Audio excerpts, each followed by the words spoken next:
Hello and welcome back to Somatalks, a space where body and mind meet. Today we are exploring a profound principle, Ahimsa. This is the yogic practice of non-violence, or as others say, do no harm. At first glance, it may sound very simple to not hurt others nor yourself. But deeper in, Ahimsa is about how we relate to ourselves and also to the world in our thoughts, words, and actions. This isn't about being passive or nice, but it's about cultivating strength, compassion, and clarity so that we act from a place of being centered and reconnected, not just from the place of reactivity. Over the next 20 minutes, we will look at the philosophical roots of Ahimsa, what happens inside of us when we practice Ahimsa, both emotionally and physically. What are the challenges? So why nonviolence is so difficult in daily life?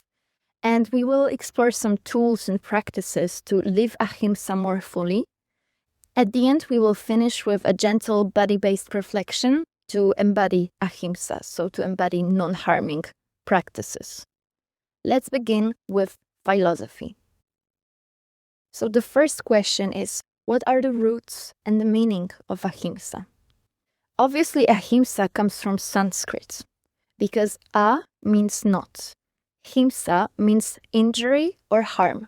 So it's not just non-violence, but a commitment to doing no harm in thought, speech, and action. In Patanjali's Yoga Sutras, Ahimsa is the first of the yamas, so the ethical restraints. It's foundational for all the other principles. As explained in one of the articles of the Yoga International, Ahimsa at its purest is the spontaneous expression of the highest form of love, an unconditional positive regard for everyone and everything. But Ahimsa, as I said before, is not passive. It means listening to your body, mind, and also your limits. Choosing not to push, not to hurt or to harm, even in small everyday ways. On a larger scale, as described by Yoga International in another article, Ahimsa connects deeply with our relationship to the planet, recognizing that we are interconnected with all living beings. In other words, Ahimsa invites us into a way of being rooted in love, awareness, and responsibility toward ourselves, other people, and the world in general. Now it's time to explore more the inner dynamics of Ahimsa, so our fear, our reactions, and healing linked to non-harm. When we react unconsciously, fear often underlies our actions. Ahimsa asks us to slow down and notice the pattern, what triggers us, how the body tightens, how our breath changes. In that moment of noticing, we have a choice. Rather than act out, we can step back, breathe, observe, and then respond. And this is a huge practice of self-love.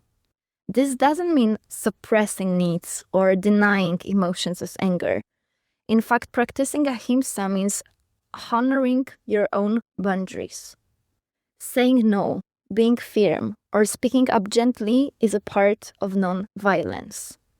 Over time, with consistent awareness and practice, we begin to shift. We stop reacting from a place of fear or emotion, but we start responding from strength and kindness. Let's come back to the root of somatocs, so psychosomatics, and the question how Ahimsa feels in the body. Because Ahimsa isn't just a moral principle, it is deeply somatic. When we act violently, even just in our minds or worlds, we feel it physically. The body becomes tense, the breath shortens. And practicing Ahimsa means noticing those physical cues. When we catch those sensations, we can pause. When you pause and breathe, you give the body a chance to regulate. You're telling your nervous system, I see you, I am here, and I can respond differently. Physical practices support this deeply. Gentle yoga, mindful movement, asana that encourages softness rather than force, and breathing practices that emphasize calm. Non-harming to ourselves in how we speak to ourselves, the care that we take of our body, it is all equally important. This self-non-violence becomes the root of our capacity to extend kindness to others. So since we started to talk about self-love, comparisons, self-harm, before we move on, I want to pause and talk a bit more about it because it is a very important topic and it deserves to be named. It is something that touches all of us. The way we harm ourselves through comparisons and the absence of self-love. Ahimsa isn't only about how we treat others, but it's one of the most common forms of violence today that happens very quietly and internally. In the way we speak to ourselves, how we measure ourselves, and how we judge ourselves. Comparison is one of the most normalized forms of inner harm, and we compare our bodies, our productivity, our relationships, our progress, and so on. We scroll through very curated images on Instagram and social media, and we often forget that they are fragments. They are not the whole truth. Comparison tightens the chest, and it creates a very internal climate of scarcity, the sense that we are not enough, because there's always someone else doing better than us. Ahimsa invites us to notice that moment of comparison as an act of subtle self-harm. Noticing is the first step. Interrupting the pattern is the second step. And from there, we shift into self-love, which isn't vanity, ego, or self-absorption. Self-love is simply the commitment to treat ourselves with the same tenderness, curiosity, and patience that we extend to others. When we don't practice self-love, self-harm can take many everyday forms, as self-criticism, self-neglect, people-pleasing, perfectionism, overexerting the body, or emotional suppression. These are socially accepted forms of self-violence. They don't look dramatic from the outside, but internally, they leave deep imprints on the nervous system. If you realize that some of these forms of self-harm apply to you, it's time for healing. And healing comes through self-love, which means shifting your tone, your intention, your pace, being slower and consistent with yourself. A few ways of self-love might be gentle self-talk. For example, what do I need right now? Also honoring your limits, resting, saying no, listening inwards, observing. Also celebrating small truths and appreciations, like showing up, trying again, being grateful for your body, because this body breathes, this body carries me. After every practice, after every activity, be grateful that your body allowed you to do it. Also, redefine the comparisons, because comparison is just a thought, it is not a truth. Over time, self-love becomes a form of protection. When you practice inner non-harm, outer non-harm becomes far more possible and easier. And no matter how beautiful it all may sound, I know there are many challenges of integrating ahimsa in your everyday life, because non-violence is easy in theory, but harder in practice. One challenge is the emotional triggers. When someone hurts us, or when we feel under threat, our instinct can be to defend, to attack, or shut down. Ahimsa invites us to break that cycle. Another challenge is the inner self-harm, because sometimes the most violent thing we do is just our self-talk. It's our harsh expectations, self-neglect. Ahimsa means recognizing and transforming that. According to the Yoga International article, regular meditation can help as well. Even 5 minutes a day of watching the breath or reciting a mantra, it all builds the inner foundation that we need to choose non-harm when things get difficult. Furthermore, part of practicing ahimsa is assertiveness without aggression. It's not about being passive, but about setting boundaries, speaking the truth, and acting in a way that doesn't harm others or ourselves. On a larger, more systemic level, Ahimsa challenges us to consider the impact of our lifestyle. How do our choices, what we consume, how we live, affect others? Ahimsa points out that our everyday actions matter. This is not a quick fix, it's a lifelong practice.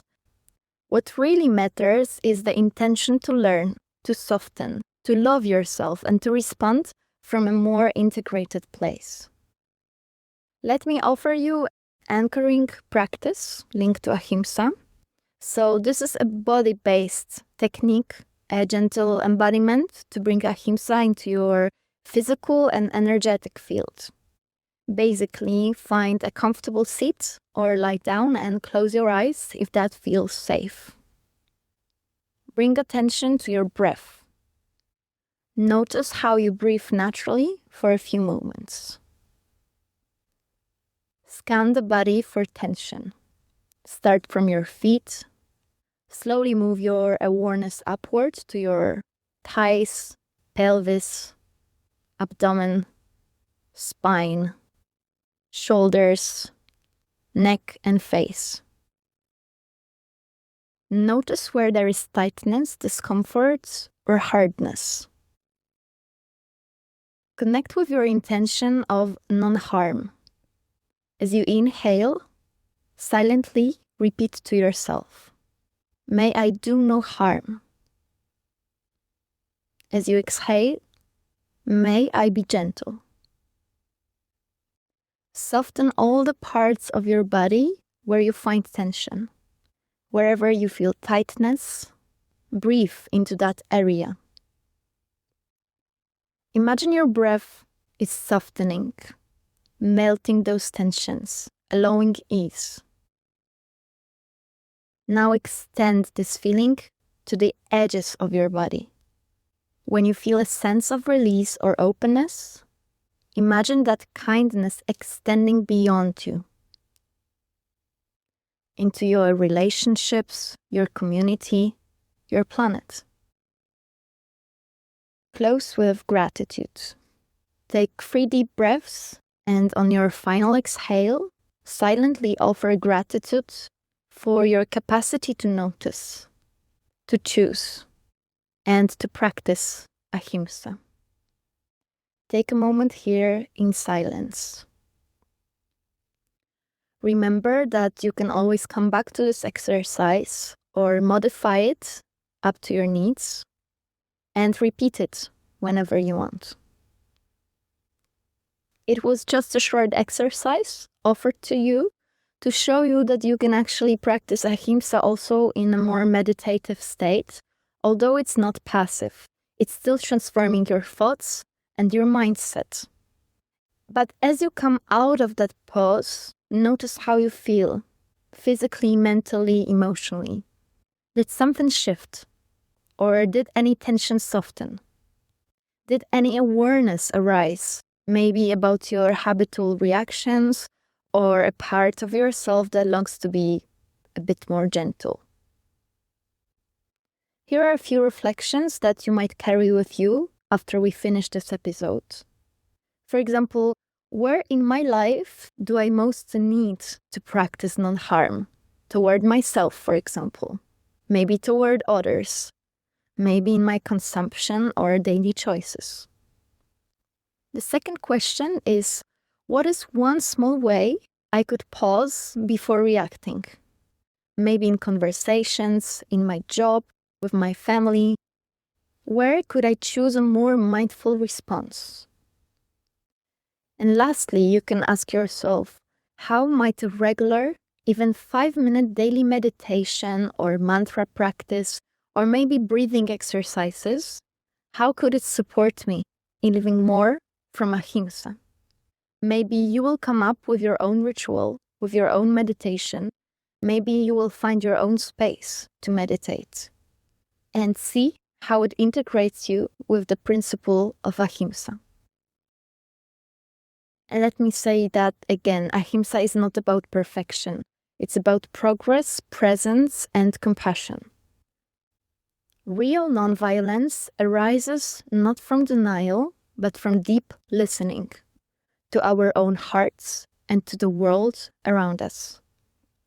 Thank you for sharing this space with me today, for exploring the art of nonviolence in a deeper way. I hope it's just the beginning of your ongoing reflection on Ahimsa and nonviolence. Remember, Ahimsa begins within. When we are no longer at war with ourselves, we don't project aggression outwards. When we practice gentle awareness of our breath, our reactions, our intentions, we cultivate real strength. Remember to be kind to yourself, towards others, and toward the life that connects us all. Thank you for being here with me today, and until next time. Somatox Agata Daras.